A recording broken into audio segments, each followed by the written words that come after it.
नमस्कार दोस्तों।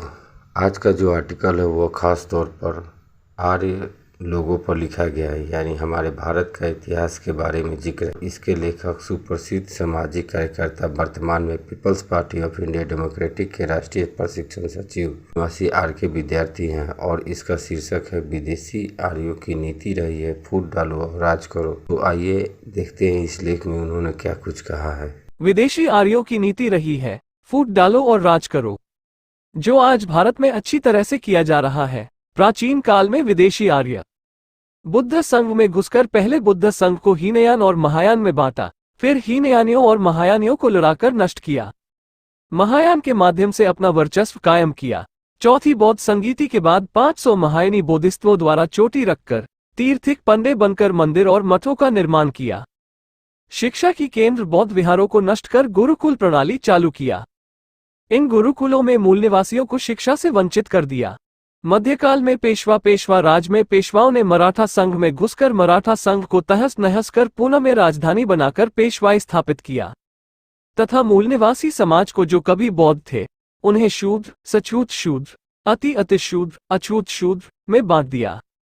फिर इन शूद्रों अति शूद्रों को आपस में लड़कर दोनों को शिक्षा, संपत्ति और रक्षा करने का अधिकार छीन लिया। पेशवाओं ने राजाज्ञा लागू कर अछूतों के गले में हरिया और कमर में झाड़ू बंधवा दिया तथा सछूत शूद्रों पर डोली प्रथा, नरबलि प्रथम लागू किया।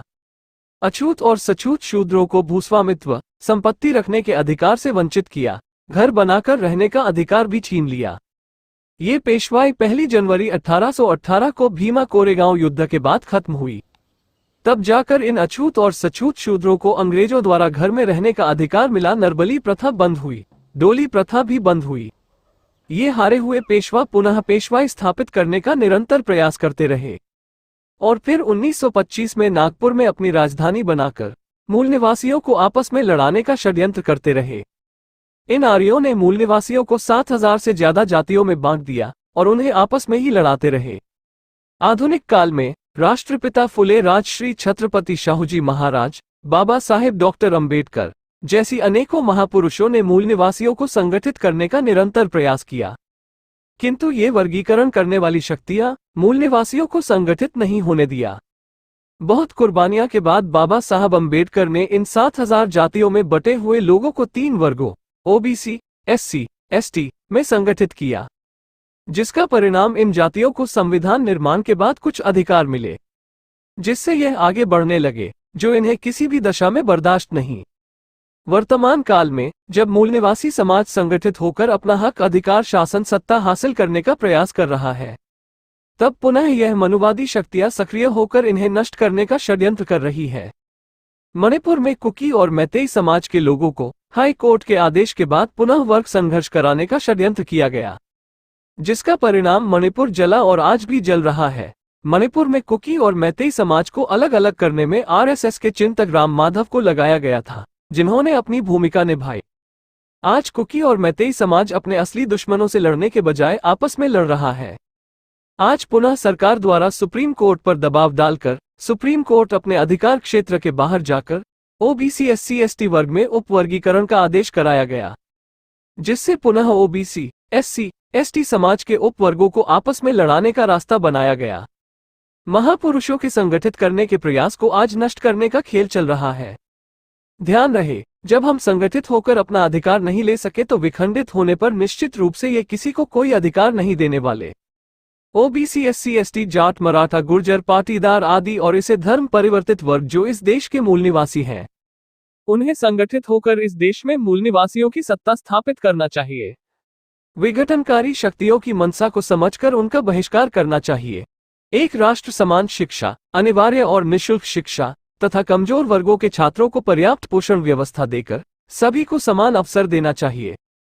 समाज के सभी वर्गों को उनकी जनसंख्या के अनुसार सभी क्षेत्रों में हिस्सेदारी, प्रतिनिधित्व सुनिश्चित करना चाहिए। न्यायालय में कॉलेजियम व्यवस्था, कार्यपालिका में लेटर एंट्री, धर्म क्षेत्र में ढोंग पाखंड और निजीकरण, सामंतवाद, कुलीन तंत्र का विरोध करना चाहिए। किंतु मनुवादी षड्यंत्र को ना समझने के कारण आज ये तथाकथित जातिवादी नेता पुनः आपस में लड़ने के लिए, समाज को लड़ाने के लिए तैयार हो गए हैं। सावधान रहें, हजारों साल की जलालत को सहने के बाद किसी तरह से मूल निवासी समाज संगठित हुआ और हो रहा है। इस संगठित समाज को तोड़कर पुनः टुकड़े टुकड़े कर अधिकार विहीन बनाने का षड्यंत्र हो रहा है। ध्यान रहे, यदि ये पुनः तोड़ने में कामयाब हुए तो पूरे देश में मणिपुर जैसी घटना भी हो सकती है, पेशवाकालीन घटना भी हो सकती है, और आदिकाल में जैसे हीनयान और महायान को लड़ाकर नष्ट किया गया था वैसे ही लड़ाकर नष्ट किया जा सकता है। कृपया बिना किसी तनाव के, बिना किसी डर के स्वस्थ रहें, संगठित रहें और इस देश में मूल निवासियों की सत्ता स्थापित करने का भरपूर प्रयास करें। यही हमारा संदेश है। जय मूल निवासी, जय भीम, जय भारत, जय संविधान। मूल निवासी आर के विद्यार्थी, राष्ट्रीय प्रशिक्षण सचिव PPID। धन्यवाद। ये लेख आपको कैसा लगा? कृपया लाइक, शेयर, कमेंट करें।